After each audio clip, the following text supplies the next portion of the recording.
Come on, yeah. Are you guys ready? They may or may not have seen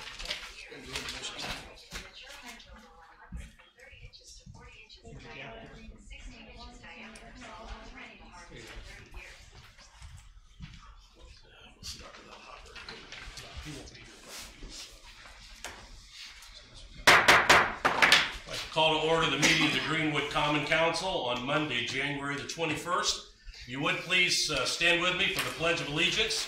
After the pledge, please remain standing. We'll be led in prayer this evening by Reverend Joanna Morse, bereavement coordinator for A New Hospice. I pledge allegiance to the flag of the United States of America and to the republic for which it stands, one nation, under God, indivisible, with liberty and justice for all.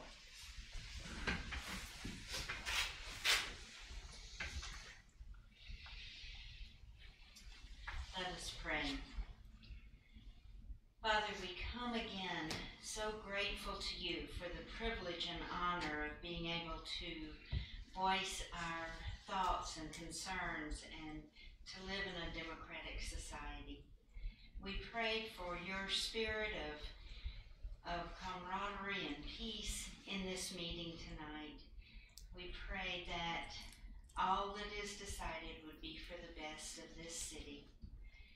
Thank you, Father. For Jesus' sake we pray. Amen. Amen. Thank you. You may be seated.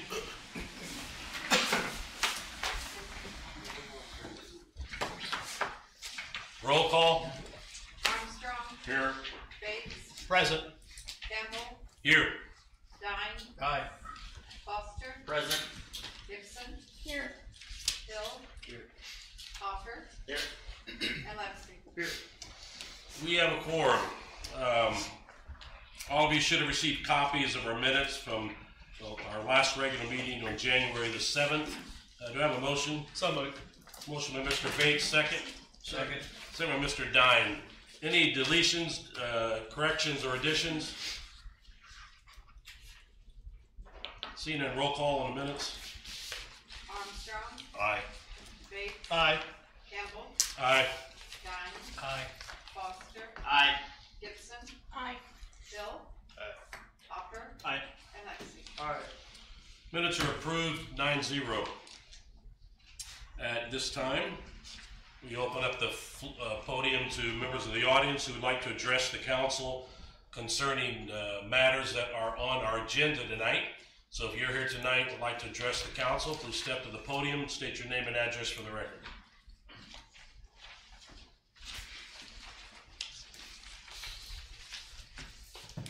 Good evening, Brady Gooden, 1157 Central Park Boulevard, South Greenwood, Indiana, 46143. Ladies and gentlemen of the council, thank you for taking the time to listen to my request tonight. There are two items on the agenda tonight, ordinance 1902 and 1903, which are for a rezone and time permission to build. When you will look at what's presented tonight, please keep in mind the zoning that they're requesting, the R3, is allowing them to cram several houses. The first one, 1902, I'm sorry, will allow them to put 78 homes into 29 acres. Quite compacted. And 1903, you will hear them talk about how they're going to put in some additional housing, but the acreage is larger, being 31.54 acres. Please keep in mind when you're looking at this, on that additional acreage, they're going to be placing, I think it's 120 homes, if I remember right from the agenda of the Planning Commission. That's only an addition of 2.5 acres, and yet we're putting in another 42 homes on the 2.5 acres. It's very, very crowded. And I understand the arguments from being at the presentation for the Planning Commission with that backing up to industry, but I also know tree lines can be planted, and yes, they do take time to mature. But we do this in other areas where we build throughout the city. We remove mature trees, and we have to replant new trees all the time to try and screen. There are other things that could be done to try and screen without presentation tonight, you will notice that the green space in the second one, where there's so many homes, is minimal. It is there. They're going to argue that it's around the April retention pond, and that is true. But it is, again, minimal. If you look at their drawings when they present them tonight, you will see that this is almost right on top of each other. The homes to where we can almost reach out and touch our neighbors from our windows. I don't believe that this is fitting for the city. I believe the city deserves better than this. And you will also hear the argument presented tonight, if they use the same notes that they did in the Plan Commission meeting, that these homes are going to be priced for those workers in the Amazon warehouse and any other warehouses in the area. These homes, at the presentation in the Plan Commission, started around $220,000. I think all of us can do the simple math and know that even if a husband and wife are both working in one of these warehouses, that they cannot qualify for these homes. So we're trying to put in homes that are overpriced for the jobs that we're currently bringing to the city. And again, we're packing them in very, very tight. I believe the city deserves better, and many of the citizens in my area also believe the same. Thank you for your time. Thank you. Anyone else wishing to address the council at this time?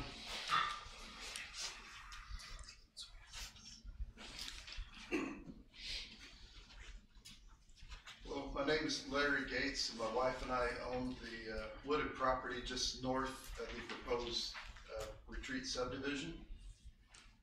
And we respectfully request that before you approve the rezoning, that you would mandate the developer install a chain link fence between the two properties to protect our woods.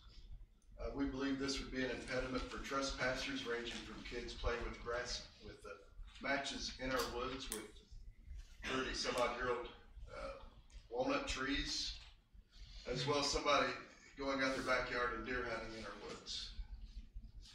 And if this is not possible, we respectfully request the developer, at a minimum, plant shrubs between the two properties to kind of set up a demarcation line.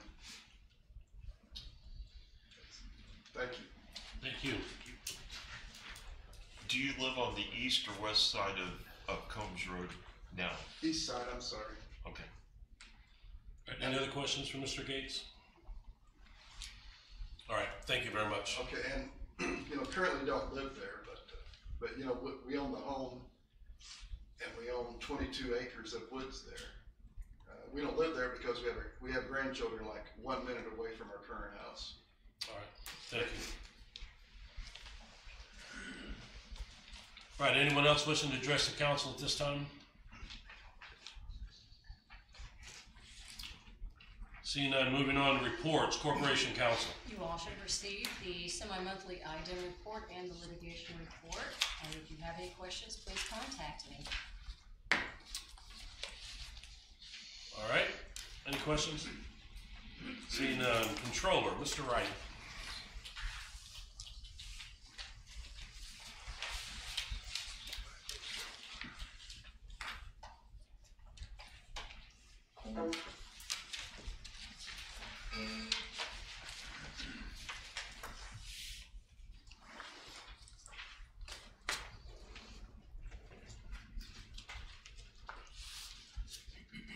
So this evening I am planning to present the 2018 financial review.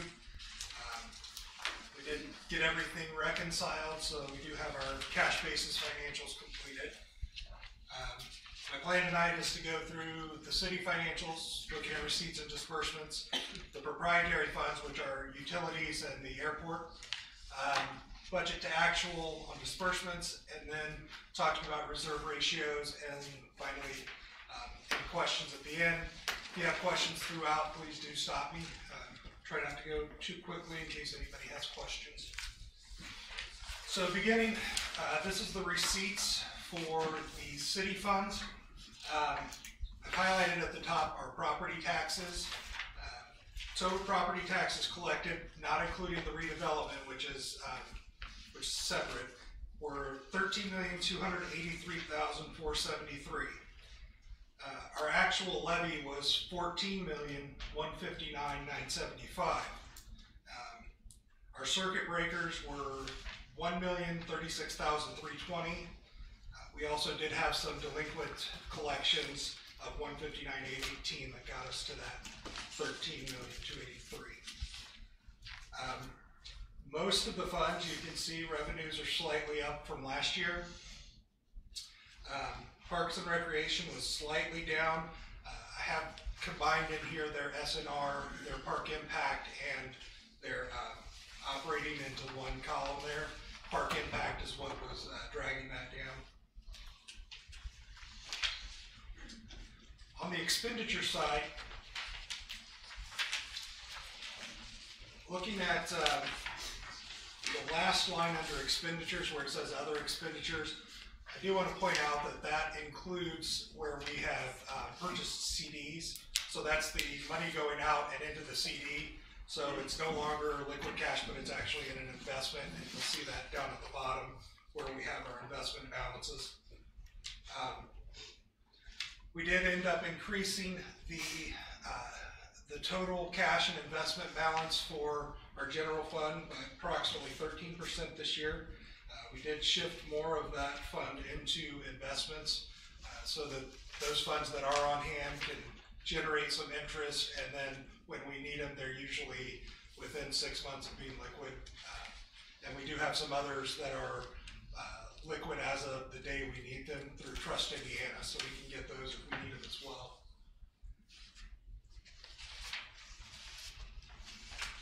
Onto our proprietary funds. These are utilities as well as the aviation. See, the sewage works charges for services, so that's the user fees, were $16,512,000 this year. Penalties for late payments, $425,000. You'll notice that the sewer utility is generating quite a bit of revenue, but that is on purpose because the Western Regional Interceptor started this year. That's going to pay for the debt service on that. So that's why we built the rate structure specifically to start planning for that debt service. Again, you'll see under other expenditures, that is the layout of cash to buy CDs for interest. At the end of the day, bottom right corner, the total value of all the city's funds, including the utilities, $97,888,034. That's up 6.73% from last year, which was just over $92 million.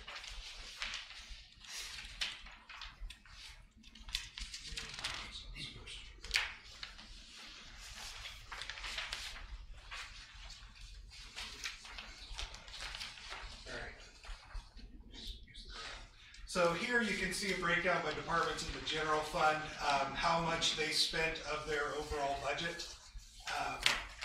Almost every one of the departments was within 20% of spending their entire budget. Many of them were under 10%. What that tells us is that the budgets for those departments were very closely matched with their actual spending needs. There weren't any contingencies built in, or there weren't very many. You will see the law department had a contingency for if we have any lawsuits, and we keep that in because it's always a possibility, but we never know for sure. But beyond that, just about everyone was right on target. So does that mean, just thinking back last year, I don't remember we ever having to do any appropriations. We had a couple, but for the most part, I don't think we had to do anything except for like our health insurance. We did an extra there. Okay. And I think there might have been one for one of the police department's items, but for the most part, we were pretty much on target with the budgeting plan. And I'm just assuming if this is that's way and it's looking good, that yeah, and the overall you don't need to make an appropriation there. Yeah, usually when I was a consultant previously, most times we would see 20% or more difference between budget and actuals, because a lot of times when people come in with their budget, it was, well, this might happen, we have a lot of maybes, we want to build it in. But the staff here who did the budget for 2018 really did a good job of narrowing down in the scope as far as hitting what they actually need to operate. Thank you. You'll see that again as we look through here with some of the other departments, as well as the aviation, stormwater, waste management, and sewage works. Stormwater, the biggest reason there's a difference there is we had some set-asides for some grant match that did not end up getting used on those FEMA grants. So there was some money still left in that didn't end up getting used this year. But for the most part, most of those were pretty much on target. The debt service for the 2017 GO bonds, the second payment wasn't due until after the first of the year, so that's why that one was just encumbered into the next year. And so it shows like we only made one payment. So here, looking at our reserve ratio is the cash and investment balance as compared to your actual budget. So for 2018, the general fund ended with a reserve ratio of 79%. Anything above 50% is good in the general fund because our major source of income is the property taxes, and they come twice a year. So as long as we can make it between property tax disbursements, we should be in good shape cash management wise. I did highlight the fire department. I do see that as being somewhat concerning just because not only is it under our 50%, but it is declining over the last 3 years. So I think that going forward, looking towards the funding of the fire department will be one of our major things this year to look at and try and solve. What's the reason for that? The biggest thing is costs are going up, and we're not getting as much property tax in as what we're going up in cost. We actually, for 2019, shifted some additional lit dollars into the fire department. But again, we're looking at the new station, and then if there is a fifth station built, having to staff that. So we'll have to definitely look into options on the fire department as we move forward. I noticed they also were 100% on expenses versus budget. So yeah, I mean, it was. They're spending very everything. minor. Yes. Yeah, okay. Any other questions I can answer for now? Yes, sir. I've been asked several times with the swimming pool, the attendance was up, the money that was brought in from that, but what was the total? What was the bottom line on what the swimming pool made or lost this year? Total revenue for the swimming pool went slightly over $1 million this year. Their actual spending was slightly under $800,000. So they're just about $210 in profit. In profit, okay. Which then goes back into some of the other park programs. All right, anything else? All right, thank you. Appreciate the report.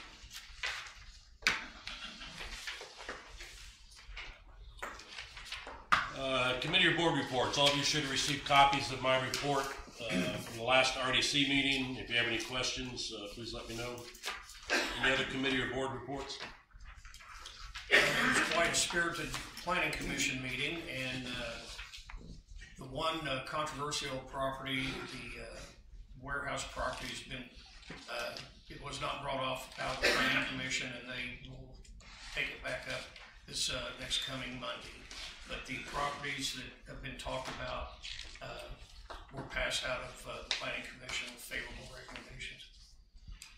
All right, anything else? All right, seeing that, ordinances and resolutions. Notice of intent to consider ordinance number 1902.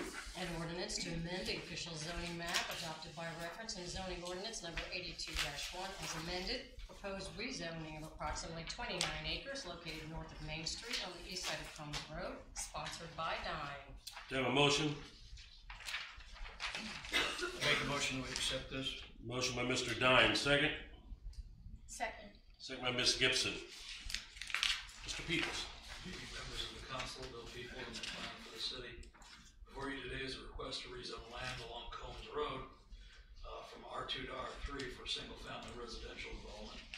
This proposal would develop 29 acres into about 78 lots and realign Combs Road to eliminate 290-degree turns. This case was heard by the Planning Commission as January 14th, 2019 hearing date. There was a remonstrance at the hearing, and the remonstrators submitted 6 commitments to the file. The Planning Commission did modify the first commitment to include the dedication of the right-of-way, and the petitioner has agreed to those commitments. These commitments were forwarded to you with the Planning Commission's favorable recommendation. The vote on that recommendation was 8-0. I'd be happy to answer any questions that you have. Basic question that I have, why the need for rezoning it from R2 to R3? It almost seems like that's a downgrade. So what's the logic behind that? Oh, I think that the logic in this particular case is that a sizable chunk of land right down the middle of it is going to be dedicated as right-of-way to realign Combs Road. So they needed to increase the density of the development outside of that right-of-way in order to recoup some of those losses. Petitioners here if they want to add anything more to that. And what were the commitments? I know you said there were 6 commitments. Are they in? There were 6 of them there. They're kind of lengthy, and they deal with concerns of there were a group of about 7 or 8 remonstrators that live adjacent to Combs Road, but outside the city limits, and they had some concerns about their properties. And the commitments are rather lengthy. Moving forward. Mr. Peoples, Mr. Jackson spoke in behalf of, I believe, the couple next to it, and they did agree to put a fence between the properties, if I remember correctly. Well, I think that was the other one. Okay, the one across the street. Yeah, I think that was the one a little bit further north. Okay, I've got the 2 properties mixed up, but I know that the same developer's doing both, but they agreed to that contingency there. Yeah, I mean, they agreed to the 6 commitments that were submitted with by the remonstrators. Remonstrators had hired an attorney, a local land use attorney from Indianapolis, north of the county line. He's the one that drafted these and submitted them. So question. I'm sorry. After the demonstrators voiced their opinion, so they all then were in agreement with the commitments. Yeah, I think that the only thing that the Planning Commission really didn't act on was the same request that you heard earlier today, and that was the construction of a fence in between those the wooded property and then this property. It's residential against residential, fairly low intensity. You need to put a buffer or a screen between the 2. Do we know? I know it's getting more down to the nitty gritty. What's the lot sizes? What's the? Well, there are 2B. Minimum lot size is 6,500. I think in this particular case, the lot sizes are larger than that. Larger. Yeah, I don't. We're at the rezoning stage, so we don't have a plat in front of us, so I couldn't tell you exactly what the lots are. But the density, overall density of this development is fairly low for R3 single-family residential development. Square footage and architectural. Well, they'll comply with our architectural standards, square footage. With that, I was in conversations with representatives from the petitioner, and they've agreed to the following additional commitment: that all dwellings will be built in compliance with the City of Greenwood residential architectural standards for single-family and 2-family homes set forth in Exhibit A, attached hereto and incorporated herein by reference, and no variance requests from the standards of Exhibit A will be filed with the City of Greenwood Board of Zoning Appeals. So I would ask if someone would make the motion to amend the ordinance to include the statement I just read. So Motion by Mr. Bates, second by Mr. Dine. Did I get that right? That's Foster. Foster, I'm sorry. Mr. Foster. Mr. Dine at the other end. So, any discussion on the motion to amend ordinance 1902? Just a question. Weren't we told several years ago there's no way they could build a home based on our architectural standards? Yes. Now apparently they can. Apparently. Just asking. All right. Any other discussion on motion to amend? Seeing none, roll call on motion to amend. Armstrong. Aye. Bates. Aye. Campbell. Aye. Dine. Aye. Foster. Aye. Gibson. Aye. Hill. Aye. Hopper. Aye. And Lexi. Aye. Ordinance 1902 is amended on a vote of 9-0. Any further discussion on ordinance 1902 as amended?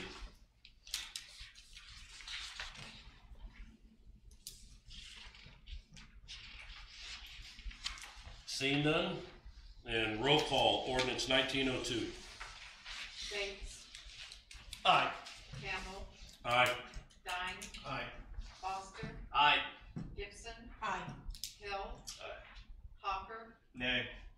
Lexi, Nay. and Armstrong. Nay. Ordinance 1902 passes on a vote of 6-3. Ordinance 1903, do I have a motion? Go ahead. Mr. We Clark. have to wait until the motion is on the floor. We'll have to get it on the floor before we. Okay, we have a request from the petitioner to postpone this ordinance until our next meeting, but before we do that, I need a motion to get it on the floor. So I need to read the caption. I'm sorry, ordinance 1903. An ordinance to amend the official zoning map adopted by reference in zoning ordinance number 82-1 as amended, proposed rezoning of approximately 31.54 acres located south of County Line Road on the west side of Combs Road, sponsored by Dine. Do I have a motion? Motion by Ms. Gibson, a second? Second. Second by Mr. Dine. Now, the petitioner's request of postponement, I sent all of you an email before the council meeting tonight, but it was just before the council meeting, so you probably not had a chance to read it. I've been talking to them, and there's some language we need to work out on some amendments, and so instead of trying to rush it through, we've all, I suggested and agreed, and they've agreed that we postpone this to our next meeting. So I would entertain at this time a motion to postpone ordinance 1903 to our next meeting. So moved. No, motion by Mr. Bates, second by Mr. Lexi. Any discussion on motion to postpone? Seeing none, roll call. Campbell, Aye. Dine, Aye. Foster, Aye. Gibson. Aye. Hill. Hopper, Nay. Lexi, Aye. Armstrong, Aye. and Bates. Aye. Ordinance 1903 is postponed. I'll vote 8-1. Thank you, gentlemen. First reading, ordinance 1901. An ordinance to reestablish a Greenwood Cumulative Capital Development Fund pursuant to Indiana Code Section 36.915.5, sponsored by Bates and Gibson. All right, do I have a motion, ordinance 1901? So moved. Motion, Mr. Bates, second. Second. Second by Ms. Gibson. Any discussion, ordinance 1901? Seeing none, roll call. First reading, ordinance 1901. Dine, Aye. Foster, Aye. Gibson, Aye. Hill. Hopper, Aye. Lexi, Aye. Armstrong, Aye. Bates, Aye. and Campbell. Aye. Ordinance 1901 passes first reading 9-0. Resolution 1826. A resolution declaring certain real property improvements for tax abatement, PCT Holding Group, sponsored by Campbell Gibson. Do I have a motion? So moved. Motion by Ms. Gibson, a second. Second by Mr. Dine. Now, I have a comment to make. I wasn't at the last meeting, but I read the minutes, and it appears that you accepted an amended SB 1 for this. And if so, then we probably need to do an amendment to the resolution that indicates that the SB 1 and application was amended. So I'm going to recommend a motion to amend resolution number 1826 in the 10th whereas clause, 12th whereas clause, section 2 and section 3 and section 5 to indicate the amended application and amended SB 1. I have a motion to amend resolution 1826 as presented by the council. So moved. Motion by Mr. Lexi, second by Ms. Gibson. Any discussion on the motion to amend? Seeing none, roll call on the amendment. Foster, Aye. Gibson, Aye. Hill. Aye. Hopper, Aye. Lexi, Aye. Armstrong, Aye. Bates, Aye. Campbell, Aye. and Dine. Or resolution 1826 is amended 9-0. Any further discussion on resolution 1826 as amended? Yes, Mr. President, I've reevaluated this in my own thinking and come to the conclusion that I think this is unfair competition to to the HVAC folks that are already here, so therefore I cannot support this resolution. All right, any other discussion? I normally don't say a whole lot, but I've heard from multiple sources the argument that this presents unfair competition, and I'll be honest, I'm not sure how that works. They're already in competition with companies in Greenwood for customers. They're moving to Greenwood doesn't change that, and so I'm not sure what they're actually competing for that is affected by a tax abatement. So I do support this for that reason. Any further discussion, Resolution 1826? Seeing none, roll call. Resolution 1826, second reading. Gibson, Aye. Hill, Aye. Hopper, Aye. Lexi, Nay. Armstrong, Nay. Bates, Nay. Campbell, Aye. Dine, Aye. and Foster. Aye. Resolution 1826 passes second reading 6-3 as amended. Two things before we go on. I have amended copies of the amended Resolution 1826 and Ordinance 1902, and I know some of you signed the unamended copy, so we'll send these back down so we'll have the correct copies for everybody to sign tonight. So. Well, you should be able to use a signature page. We already have corrected copies, so I don't know. Yeah, what's the All right. There are no new business, no introduction of new ordinances or resolutions. Miscellaneous business from the council. Mr. President, I have something. As you all know, the social was the recipient of an Oprah grant, and it will be in the amount of $500,000, and it will redo the inside of the building. There will be a small amount of new space added that will help to accommodate the food pantry, and it will also give us a better layout for Rocksteady boxing, boxers, and just our general activities We anticipate, we've been told by the architect and by the engineers that the bidding process, you never know how many bids you're going to get and what kind of bids they're going to be, if they're going to fall within your budget or if you're going to have to rebid it. We were going to try to occupy the building until the very last 8 weeks, and the construction was scheduled to go from April into October, and we would have to be out the last 8 weeks. Now then, in hopes of getting better bids and it all taking place quicker, we've decided as a board to totally move out of the building and relocate our activities. The Rocksteady boxers are one group that they just can't go without their training, because it's just like medication that a lot of people take on a daily basis. But a lot of the people that are members there, they live alone, they're widows or widowers, or they've relocated from another state here because of health issues that they have. So we are trying to find some space that might be available that we could move into for a short period of time. It may be that we'll have to split up our activities, and we do have some sponsors that work with us on a regular basis that are willing to take on one activity or another. But if you know of any space that's available, I'd appreciate a contact. All right. Thank you.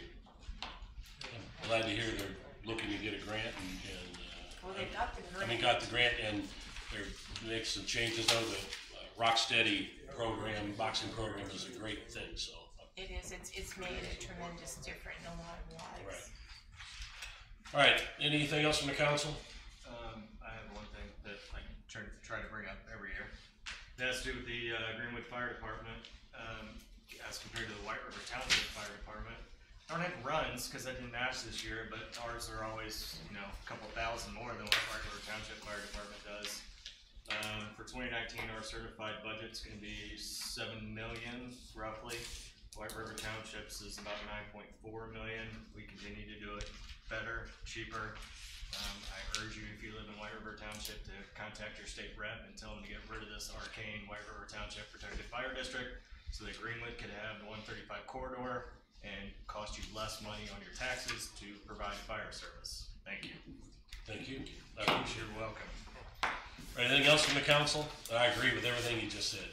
Not that it matters, but I do agree with everything you just said. Anything else from the council? Seeing none, this is the second opportunity then for members of the audience to address the council, this time concerning business that's not on the agenda. So if you're here, like to address the council, please step to the podium, state your name and address for the record. All right. See none, moving on, other miscellaneous business, Corporation Council. I do have, we have that time of year where we are receiving the annual conflict of interest disclosures for filing with the state. And so I have some for your acceptance into the record at a public meeting so they may be filed. Alicia McKenzie, Administrative Assistant for her spouse Robert McKenzie for any interest she may have in his earnings as a city employee. Angela Sell, Accounts Payable Coordinator for her daughter Michaela Sell for any interest she may have in her earnings as a part-time city employee. Brian Harris, Redevelopment Commission member and employee of Fifth Third Bank, which conducts banking financial services for the city of Greenwood. Brian Johns, Greenwood firefighter EMT, for his spouse Sherry Johns for any interest he may have in her earnings as a city employee. Brian Johns, Greenwood firefighter EMTA and owner of Tech Check South LLC, which may be contracted to provide heating, cooling, and plumbing services to the city of Greenwood at various times. Carol Beck, Police Department Records Clerk for her spouse Michael Beck for any interest she may have in his earnings as a city employee. Horace Steinmetz, Board of Aviation Commissioner for her spouse Kevin Steinmetz for any interest she may have in his earnings as a city employee. Deanna Weichel for her spouse Jeff Weichel for any interest she may have in his earnings as a city employee. Eric McElhaney, Lieutenant for Police Department for his son Evan McElhaney for any interest he may have in his earnings as a part-time city employee. Jeff Weichel, Network Administrator for his spouse Deanna Weichel for any interest he may have in her earnings as a city employee. John Lau, Chief of Police for his daughter Elizabeth Lau for any interest he may have in her earnings as a city employee. John Lau, Chief of Police for his daughter Isabel Lau for any interest he may have in her earnings as a part-time city employee. John Lau, Chief of Police for his daughter Shayla Lau for any interest he may have in her earnings as a part-time city employee. John Lau, Chief of Police for his spouse Molly Lau for any interest he may have in her earnings as a city employee. Kevin Roberts, Greenwood firefighter EMT and employee of Imperial Fence Company, which may be hired for services by the city of Greenwood from time to time for various projects. Maureen Saltzgaber, Police Department Records Clerk for her spouse Rex Saltzgaber for any interest she may have in his earnings as a city employee. Melissa Weathers, Police Department Records Clerk for her spouse Rhonda Weathers for any interest she may have in his earnings as a city employee. Michael Beck, Greenwood Reserve Officer for his spouse Carol Beck for any interest he may have in her earnings as a city employee. Mindy Sue Eisen, Chief Probation Officer for her spouse James and Gregory Eisen for any interest she may have in his earnings as a city employee. Molly Lau, Marketing Coordinator for her daughter Shayla Lau for any interest she may have in her earnings as a city employee. Molly Lau, Marketing Coordinator for her daughter Isabel Lau for any interest she may have in her earnings as a city employee. Molly Lau, Marketing Coordinator for her spouse John Lau for any interest she may have in his earnings as a city employee. Norbert Babauta, Greenwood part-time laborer for his son Trevor Babauta for any interest he may have in his earnings as a city employee. Randall Eck, Police Officer for his daughter Courtney Eck for any interest he may have in her earnings as a part-time city employee. Randall Weathers, Stormwater Management Supervisor for his spouse Melissa Weathers for any interest he may have in her earnings as a city employee. Rex Saltzgaber, Greenwood Police Department Detective for his spouse Maureen Saltzgaber for any interest he may have in her earnings as a city employee. Robert McKenzie, Greenwood Truck Driver Laborer for his spouse Alicia McKenzie for any interest he may have in her earnings as a city employee. Robert Stecker, Greenwood Firefighter Paramedic, is the owner of Bottles Up Scuba, which may be contracted for the purchase of dive-related equipment or to provide dive-related training services to the city of Greenwood from time to time, and Rodney Patterson, labor for sanitation for his stepdaughter Peyton Reingart for any interest he may have in her earnings as a part-time city employee. Good job. Any questions? I do have one. I noticed John Lott was on here 4 times and Molly was only on here 3 times, and Molly didn't claim anything with her daughter Elizabeth. Is there a reason? She has not submitted that particular conflict yet. All right. All right, any other questions? In the future, it may make sense to alphabetize them by last name, and that way they'd be back to back. Sure. All right, anything else? Is it the same for James Armstrong? I just noticed you had Mindy not there. There are, We have presented what we have received, so we probably have not received it from the spouse. All right, with that, I will entertain a motion to accept all of these conflicts of interest. So moved. Motion Mr. Bates, second. Second by Ms. Gibson. I think I heard her voice first. All in favor say aye. Aye. All opposed? Those are all accepted by the council. That's all I have. All right, anything else from the controller's office? Nope. Anything from the mayor's office? No. All right, seeing none, we are adjourned. Thank you.